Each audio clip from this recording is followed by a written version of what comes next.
So in this video, I want to show some of the blending techniques and materials that I use. There are artists that say you should never blend graphite. Some people even say it's cheating. There are the correct ways to blend, and there are ways that can get you in trouble. People can overblend and create a total mess of things, and blending can be done right.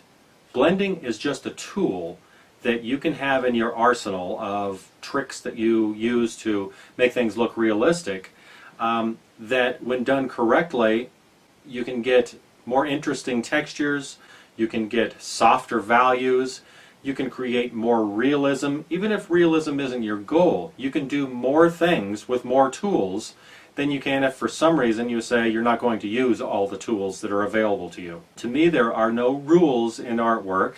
If you can make blending work for you, you should use blending. If it doesn't work for you, don't use blending. I use blending techniques. It's made my artwork pop better. It's made things look more realistic. And if you understand how to use the tool, there's no reason not to use the tool.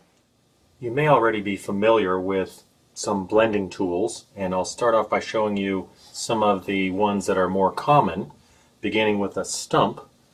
The stump is a rolled piece of paper. It's actually compressed paper, and it's rolled really tightly, and it has two ends on it. Another blending implement here is called a tortillon.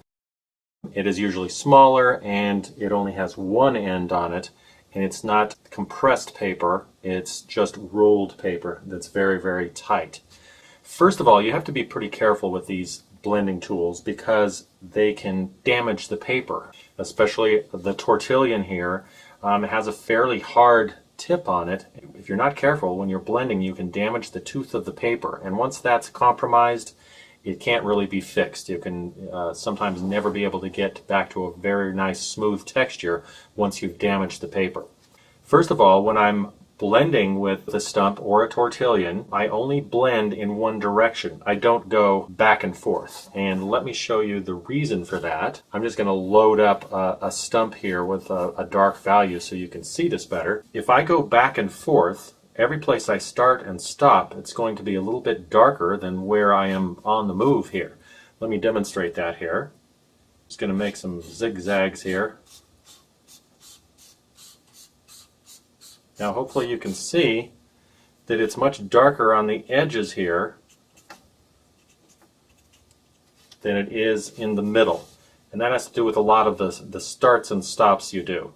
Now, so if I'm going back and forth like this, and I'm going to try to blend, a lot of times you'll end up with darker sides and a lighter in the middle. So I normally blend from dark to light. So I would start in the darkest area, just start a dark value here, and I blend towards the lighter area, like going from a shadow towards the light. And it gradually gets lighter as I proceed.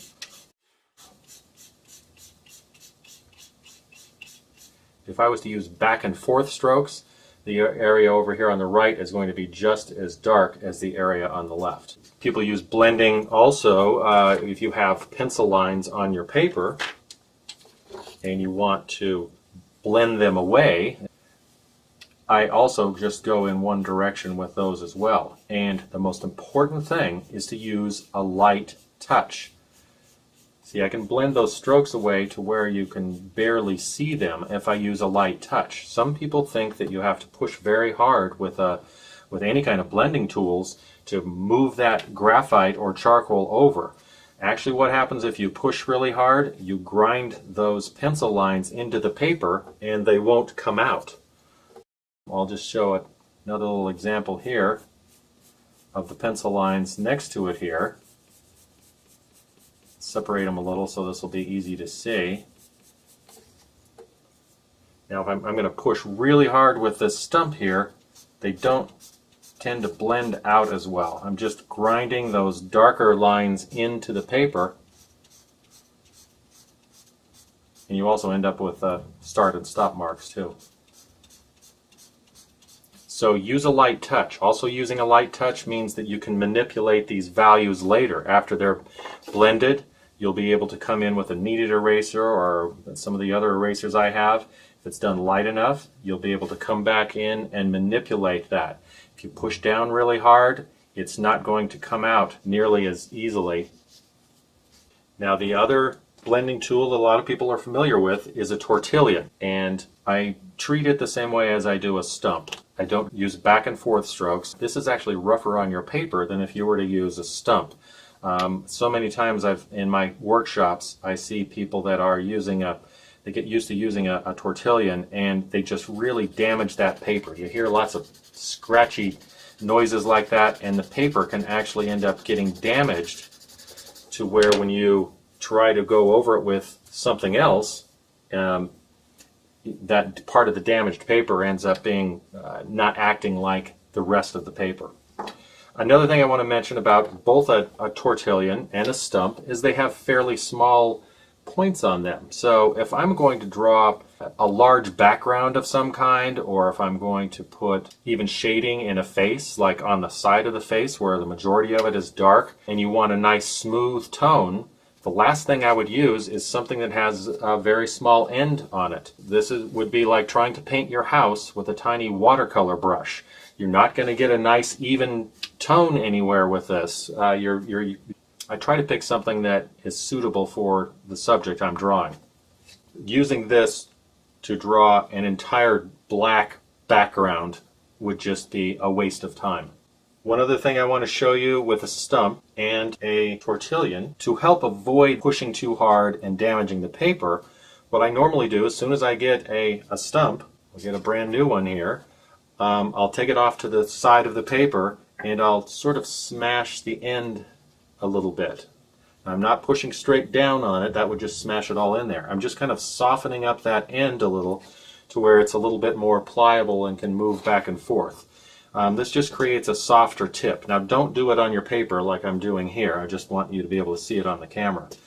Now, once I get that tip much softer, I'll be able to blend without it damaging the paper as much, because I just can't push as hard because it's a little bit more pliable on the end. A tortillon, you can try to soften that end a little bit too. For the most part, these are just rougher, and in my opinion, they can end up damaging the paper much easier. And it's much harder to get a smooth texture with a tortillon because of all these ridges that are in here. That graphite or charcoal will get caught in those ridges, and it won't be deposited evenly. That can make a real mess of any kind of smooth textures you're trying to create. So if you've been having a hard time getting smooth textures and you've been relying on a tortillon, you might want to put that away and hide it from yourself for a little bit and use some of these other blenders that I'm going to show you.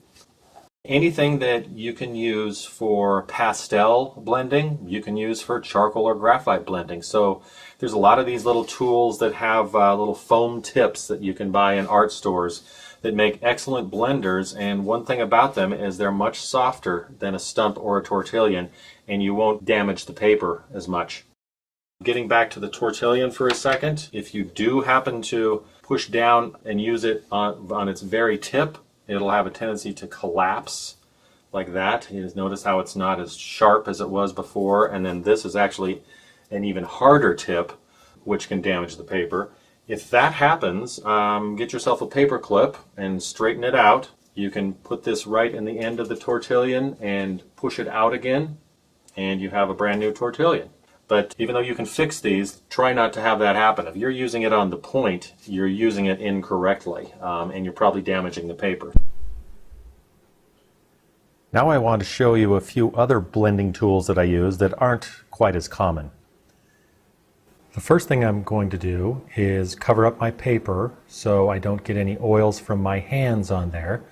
I'll be explaining that a little bit more in a future video. I'm going to start off by making just a strip of charcoal over here on the left using the Premo Elite Grande 5000 pencil. It's one that I mentioned in a previous video. The reason I'm going to use this pencil is it's just a very nice dark value. and it will help accentuate the different textures a little bit more that all of these different blending tools will create. You could do this same test with graphite. The softer the graphite, the more difference there will be between the blending materials. Again, through the magic of editing, you didn't have to watch me do that. Now I'm going to start off by showing you a chamois. A chamois creates the smoothest textures that I know how to create. You want to start off by using the part of the chamois that's the smoothest, not the rough side. And this is how I fold it. So it's folded once, and then I fold it again to make sort of a little triangle or kind of a point to it. Then I sort of roll it up on each side a little bit so I don't have any of those folds on the bottom where it's going to be touching the paper. I'm going to start off by doing a little circular blending through this strip of charcoal here, and then some swipes across the paper to show you how once that charcoal is applied to the various blenders, creates different textures. So here I go.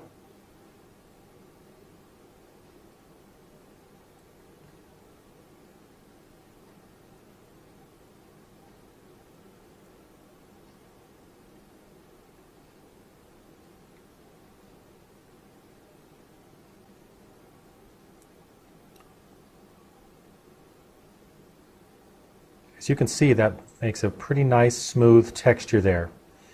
Now over here on the side, I'm going to add a little bit more in a circular pattern. And a chamois is also good for lightening values. I need to get to a clean place of the chamois here, and by going over this again, it will lighten that value. It can be used like an eraser. It'll make a nice, even, soft, smooth value. The next blender I want to show you is a paper towel. The name of this kind of paper towel is Brawny, and it says on the package that it's cloth-like or most like cloth or something like that. And I fold it the same way, starting off with a little triangle, rolled up on each side, and keep the folds away from the part that I'm going to be using.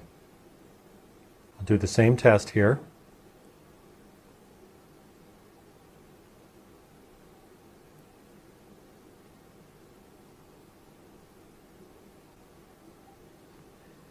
You'll see this ends up making a slightly rougher texture than the chamois above it there. This next one I want to show you is a piece of felt. You can buy these felt squares at just about any fabric store or even Walmart or Kmart. They come in a 12-inch by 12-inch square. I usually cut into quarters. Now another reason I fold these blending tools like this is it creates more of a cushion between my finger and the paper and keeps me from pushing too hard, which can be a problem. If you push too hard on any of these blenders, you won't be able to manipulate the texture they make afterwards. If you're going to try this at home, I want you to use a very light touch while you're doing this. This piece of felt is what I use to create really nice rough textures. And with all of these blending materials, going over them with a different blender will create a slightly different texture. For instance, if I go over any of these with a stump or a tortillon afterwards or before, it creates something different than just using one particular blender. There are many combinations you can use. This one creates lots of little dots and dashes that can be manipulated into creating really interesting textures. The next one I'll show you is actually a piece of printer paper. Just a regular piece of paper that I'm going to tear into a size that I can manage. This one I just wrap around my finger a little bit. I'll do the same test here. Now what this blender does is bring out the texture of the paper more. So depending on how smooth or rough your paper is, this creates a totally different texture. So there you have it, 4 totally different blending materials that get totally different textures. Now you could try to spend all day trying to create these textures with just a pencil, not using any blending at all. Some of these textures would be impossible to do. In future videos, I'll show how these basic blending techniques can be used to create very realistic textures in real drawings. Not all of these free videos will be available on YouTube because of their time restrictions, so don't forget to sign up on my email list so you don't miss any. Thanks for watching.